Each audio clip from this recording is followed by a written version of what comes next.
अरे गोदवा लहो गोदनवा गोदवा लहो गोदनवा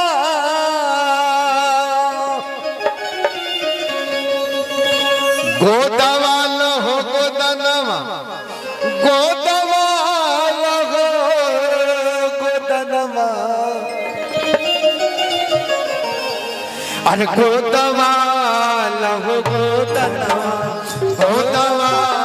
लहो गोदनवा गोदवा लहो गोदनवा गोदवा लहो गोदनवा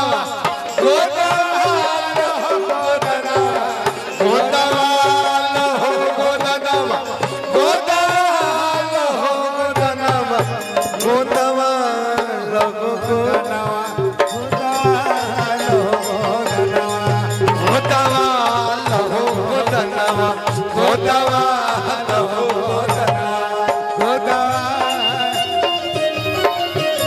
सब हितनाथ के प्रणाम करता नहीं नाम के करके करता नहीं। जय हो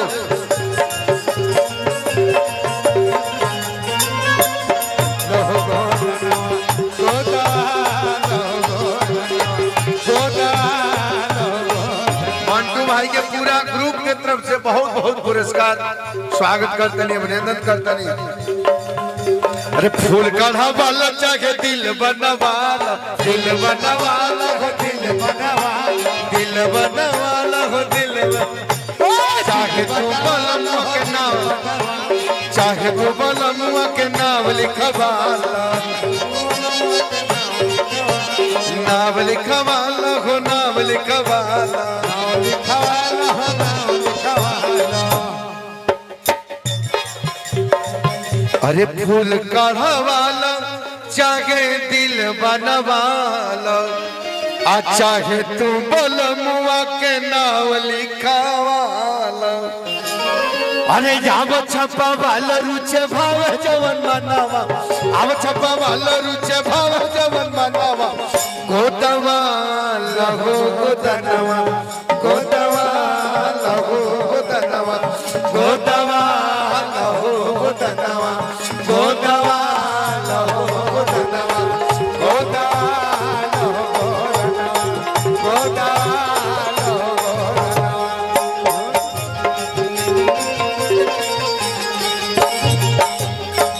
गोदनवा हो प्यार वाली बात हो के प्यार वाली बात हो के प्यार वाली बात हो के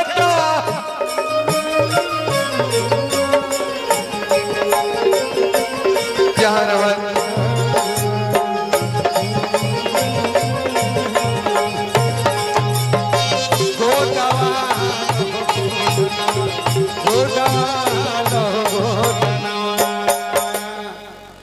अरे गोधन बो गोदावली हम मोर के नमूना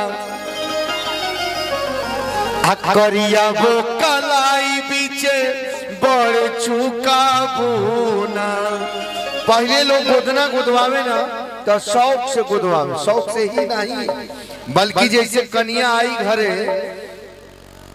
तो अब भी बोलाहट चाहिए कि गोदना गोदाई जब कन्या के तो घर में मंगल हो सोहर गा के जब गोदना गोदाई लेकिन अपने अपने टैटू है कुल गोदना ना है टैटू है कुल झूठिया वाला। अरे गोधन बो गोदावली हमोर के नमूना करिया बो कलाई बीच बड़ चुका बोना।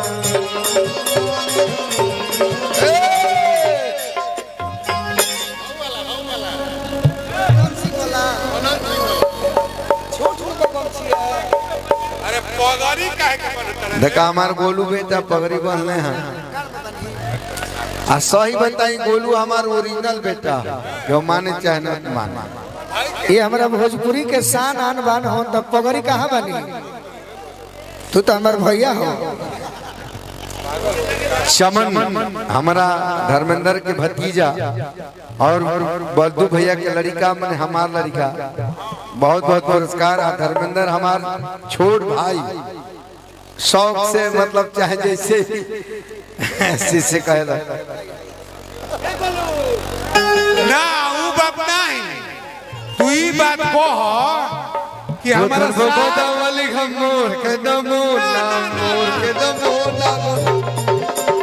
मोर के दमोना मोर अरे करिया वो कलाई बीचे बड़ चुका बोना बड़ चुका बोना गो बड़ चुका बोना गो हमारा सार का तिलक बा भैया, ठीक ना? अब भैया हमारा तरफ से आज धर्मेंद्र के तरफ से हजारों हजारों के पुरस्कार हमारा सगा साल का तिलक बा। सगा सार के तिलक में स्वागत बा। अरे आनंद गोपाल वो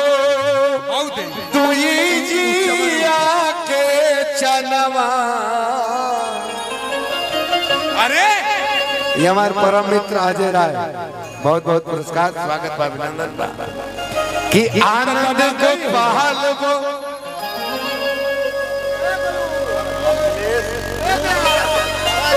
अच्छा अखिलेश भैया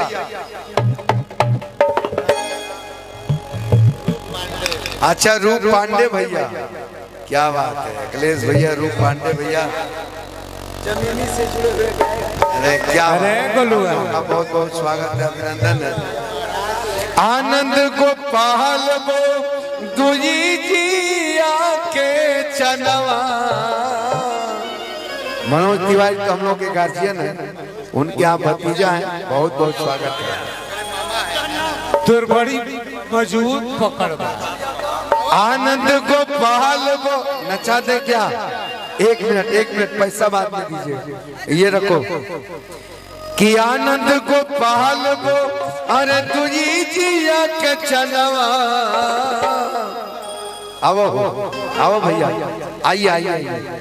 तुम भी आओ